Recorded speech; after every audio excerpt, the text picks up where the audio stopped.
Bonjour, les abonnés de l'Éco-Ferme Le Tournant. Donc, c'est Vincent. Je suis désolé, je vous ai pas trop tenu au courant au niveau de la serre où est-ce que j'en étais. On pourrait presque croire que j'ai abandonné, mais non, pas du tout. Ça a avancé le projet, j'ai juste pas eu le temps de vous faire une vidéo. Par ailleurs, comme vous allez le voir dans cette vidéo-ci, qui est sur le système de géothermie, qui, au moment que la vidéo va être mise en ligne, a été faite il y a 2 semaines, genre. Vous allez probablement remarquer qu'à un certain moment donné, la caméra change, il y a quelque chose qui s'est passé. En fait, mes vidéos vont être probablement plus longues à mettre en ligne à partir de maintenant, parce que quand j'étais en train de le remblayer, mon téléphone cellulaire avec lequel je faisais les vidéos, je montais ça, puis je mettais ça en ligne et tout, il est tombé de ma poche et la pépine l'a remblayé, mais moi je m'en suis juste rendu compte après. Donc sur le coup j'aurais pu dire arrête, puis creuser un peu puis repogner mon cellulaire, mais là voilà. Donc le sous-sol de ma sœur va être contaminé de métaux lourds, en tout cas un peu. Ceux de mon téléphone cellulaire malheureusement. Donc bonne écoute. Alors là, au niveau des dates, je vous envoie la vidéo aujourd'hui. La vidéo sur le système de géothermie qui a fait il y a 2 semaines. Ensuite, vidéo sur la fondation, j'aimerais ça terminer ça à peu près pour lundi. Je vais vous faire une petite vidéo aussi sur le beam que je vais faire, peut-être un ou deux détails de construction, et techniquement, samedi, pas demain, en tout cas, samedi le 14, on devrait monter la serre. Je reçois techniquement aujourd'hui des trucs de Arnois, puis finalement je vais attendre à la fin que tout soit monté avant de faire une vidéo sur les finances rattachées à ça. Donc voilà, bonne écoute, puis stay tuned!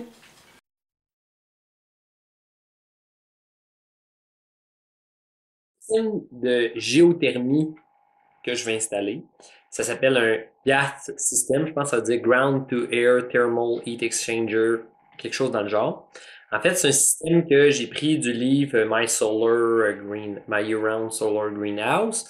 En regardant des vidéos de solutions ERA également, je vois qu'ils font un petit peu ce concept-là, mais pas tout à fait pareil.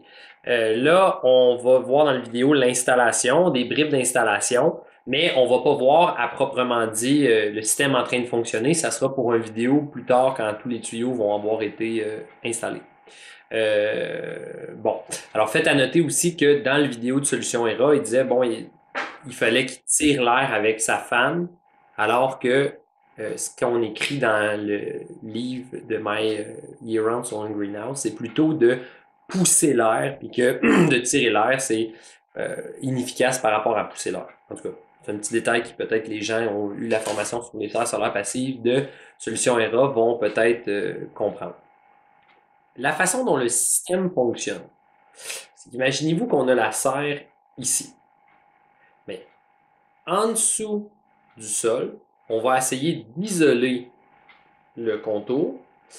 On va faire passer des tuyaux et le tuyau, dans un coin, il va passer dans le haut de la serre où il y a la chaleur et ensuite dans le bas de la serre, à l'autre coin, après avoir promené dans les lignes de tuyaux. Donc, dans ce coin-là, le tuyau va être plus bas à la hauteur des légumes à peu près. L'idée, c'est que quand il va faire chaud dans la serre, ben, on va prendre avec la fan l'énergie, la chaleur qui est dans le haut de la serre, qui est chaude et humide. On va la faire passer en dessous de la serre dans une chaîne de tuyaux et elle va sortir dans le fond cet air-là qui va avoir été rafraîchi par son passage en dessous de la terre. Il va se rafraîchir pour 2 raisons. Premièrement, quand il va circuler en dessous de la terre, dans le tuyau, ce qu'on va constater, c'est que l'air est, dans le fond, c'est que la température est beaucoup plus fraîche dans le fond de la terre qu'à la surface de la terre. Donc, on va aller, là, on est seulement à 4 pieds pour la première couche de tuyau. Mais l'air est beaucoup plus frais quand même que dans la serre. Par exemple, s'il fait 27 dans la serre, 29, 30 des fois, mais si la température s'en va dans le sol, dans le sol, elle va se retrouver à être beaucoup plus fraîche. Donc, première raison. Deuxième raison, l'air qui est dans la serre est extrêmement humide, donc il va être gorgé de molécules de vapeur d'eau. OK? Et cette eau-là, sous forme de gaz, en allant dans le sol, elle va se condenser avec un choc thermique et en se condensant, elle va s'accrocher au bord du tuyau qui est dans le sol. Ce tuyau-là doit être un tuyau de drain français parce que ces tuyaux-là sont percés. Et là, ce qui se passe, c'est que cette eau-là, elle va se condenser. Donc, l'eau, elle est dans l'air de la serre. Elle s'en va sous forme de gaz. Elle s'en va sous terre. Le choc thermique fait en sorte qu'elle va condenser et se transformer en eau, juste en eau carrément. Donc, en eau sous forme liquide. Et là, ces gouttelettes-là vont tomber, peut-être s'accumuler un peu, mais éventuellement, vont pouvoir passer dans les trous des tuyaux et retourner directement au sol et non pas rester pris dans le tuyau, ce qui pourrait causer de la moisissure, puis là, on tirerait cette moisissure-là dans le sol. Donc, cette eau-là va pouvoir être évacuée. Mais là, comme on sait, l'air chaud rentre et devient plus fraîche, donc elle va sortir plus fraîche, donc ce qui va permettre de refroidir la serre. Mais deuxième chose qu'on voit avec notre eau, c'est que l'humidité de l'air va se pogner dans le sol, ce qui fait en sorte que l'air va sortir plus sec également. Et ça va enlever une bonne partie de l'excès d'humidité pour le mettre directement dans la terre. Et le troisième aspect positif de ça, c'est que cette chaleur-là, si c'est 27 degrés Celsius en haut de mon tuyau, 28, 30, puis que ça ressort, exemple, à 18 degrés Celsius, comme sur eux autres ils ont calculé une année que ça passait de 30 à 18. L'air sort à 18. Elle rentre à 30, elle sort à 18. Ce que ça veut dire, essentiellement, ça veut dire qu'il y a 12 degrés qui est parti en quelque part. Il est parti où? Ce différentiel de degrés-là, il est parti dans la terre, donc il va réchauffer le sol. Donc, c'est pour ça qu'on dit que ça va être une batterie thermique. C'est qu'elle va prendre le soleil, l'énergie solaire, qui est dans la serre, et elle va le foutre dans le sol pour être capable de conserver cette énergie-là. Et quand il va faire trop frais, ben là, à ce moment-là, cette énergie-là, on va la repousser, puis on va la ressortir, et on va aller la récupérer. Donc, si mon sol est isolé, et que j'y fous de l'énergie dedans, ben, à un certain moment donné, mon sol va peut-être être rendu à 12 degrés Celsius, 13 degrés Celsius, alors que la nuit, ma serre pourrait descendre, exemple, à 8 degrés Celsius. Fait que là, on peut aller rechercher ce différentiel-là pour essayer de réchauffer la serre, en fait. OK? Donc, on réchauffe le sol, puis après ça, on va aller chercher une partie de cette énergie. Faut pas se leurrer. On va pas dire que c'est une été entière à accumuler de la chaleur qui va nous servir tout au long de l'hiver. Donc, dans le livre Year-Round Solar Greenhouse, dans le fond, ils savent, ils disent, ils nomment, à un certain moment donné, tu as sorti cette énergie-là, puis peut-être rendu en novembre, ben, ton sol est redevenu la température qui devrait être normalement. Donc, ça marche pas pour tout l'hiver canadien. Ça va marcher pendant une certaine partie du temps, puis c'est correct.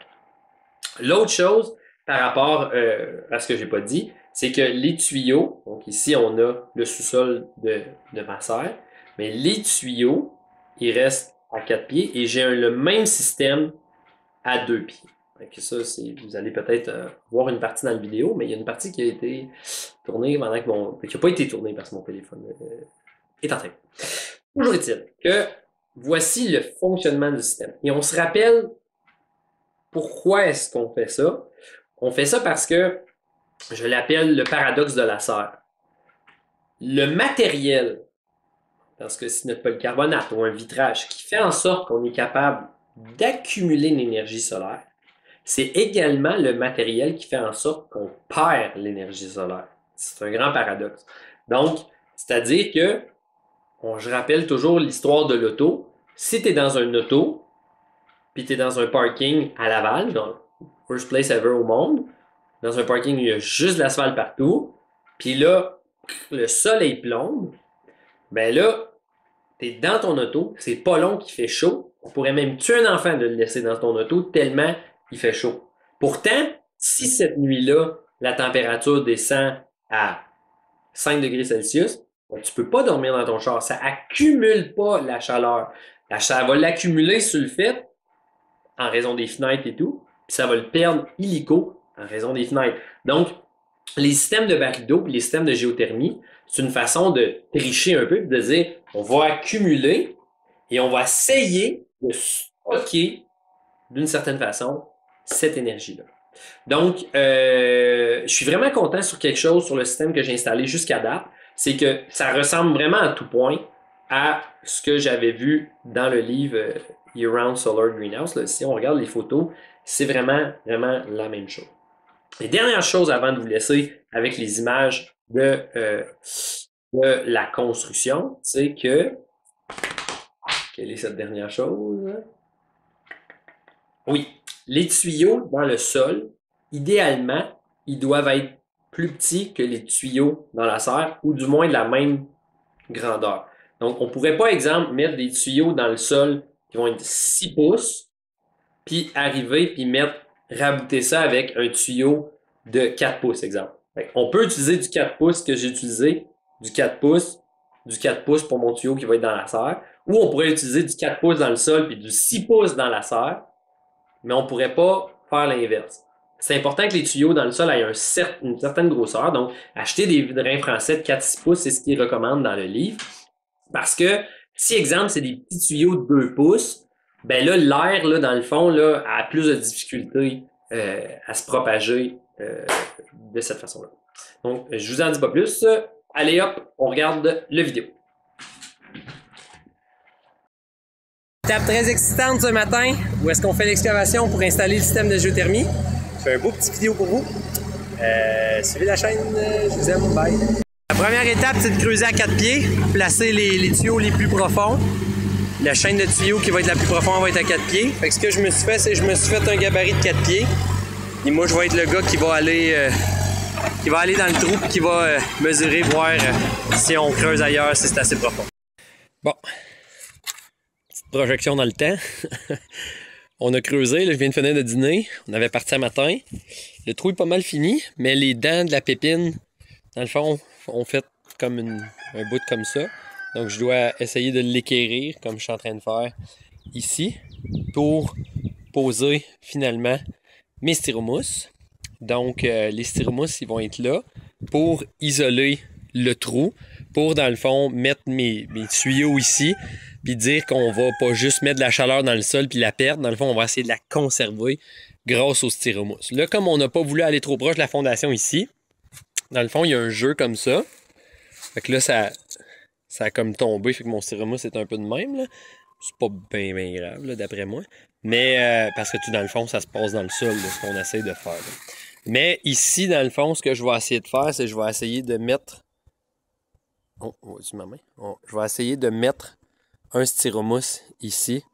Peut-être quand que ça va être fini, on va peut-être creuser peut-être un petit pied, mettons, mettre un styromousse, juste pour dire que dans le fond, ce bout-là, techniquement, il va être dans la serre. Donc, il va émaner, tu sais, il va y avoir de la fraîche un peu qui va venir de là, alors que moi, je veux que mon sol soit plutôt pas comme ça, finalement. Fait que moi, je veux que mon sol, il soit plus isolé. Fait que ce que je vais faire, c'est que je vais peut-être juste creuser ici un peu, un pied, puis mettre un styromousse de ce sens-là. Fait que là, j'ai bien du pelletage à faire, installer les tuyaux, puis après ça, Félix, il va revenir pour remblayer. J'en ai à peu près pour 1 heure. Alors, on est approximativement à 4 pieds. On voit ça, c'est un 4 pieds. On est un petit peu plus en haut de ça. Pas le choix, entre autres, parce qu'ici, il y a du galet. Donc, ça galère sur le galet. Donc, pas le choix d'avoir fait quelques petites découpes. J'ai commencé par isoler carrément mon tour, dans le fond. Je sais pas si on le voit bien. Je vais essayer de prendre une photo à la fin. Puis là, j'avais déjà préparé ça d'avance. Mais là, finalement, avec les vraies mesures, ils deviennent un peu plus petites. Fait que je vais raccourcir ça. Je vais égaliser le sol et je vais commencer à placer mes tuyaux. Ça sent bien. On a essentiellement les tuyaux. Bon, selon le livre, c'est important que les tuyaux soient pas mal tous à égale distance. Là. Fait que je vais essayer de mettre peut-être des roches un peu, là, mais c'est quand même pas trop pire. Là, ce qui me reste à faire, c'est juste de taper les bouts. Comme tu vois ici, il y a un bout qui s'est défait. Fait que de bien rentrer les bouts, taper les bouts, voir que le géotextile il passe par-dessus, un peu comme j'ai fait ici avec mon duct tape. Puis ensuite, de vider. Félix s'en vient, puis on va pouvoir remblayer. Puis la première partie va être faite, mais on se rappelle qu'on va faire 2 couches. Fait qu'on va remblayer peut-être seulement de 2 pieds, puis on va faire la deuxième couche après. Mais là, à cette heure que je vois vraiment la longueur que j'ai besoin, c'est plus facile pour moi de prendre mes tuyaux puis de les couper d'avance. C'est ce que je pouvais pas faire avant. J'avais trop peur de gaspiller des tuyaux, là, comme ça m'a pris des petits essais ici, là, comme on voit ici. Donc, je tape, je ramasse, puis je sors, puis je vous fais un beau petit vidéo. Donc, pour en finir avec cette histoire-là, on a le carré qui a été fait. Ici, on voit que c'est un peu croche. On a ici notre styromousse. Donc, c'est pas l'entièreté du sous-sol qui va rentrer dans ma batterie thermique pour des raisons logistiques, pour des raisons également que, donc c'est la première fois que je fais ça.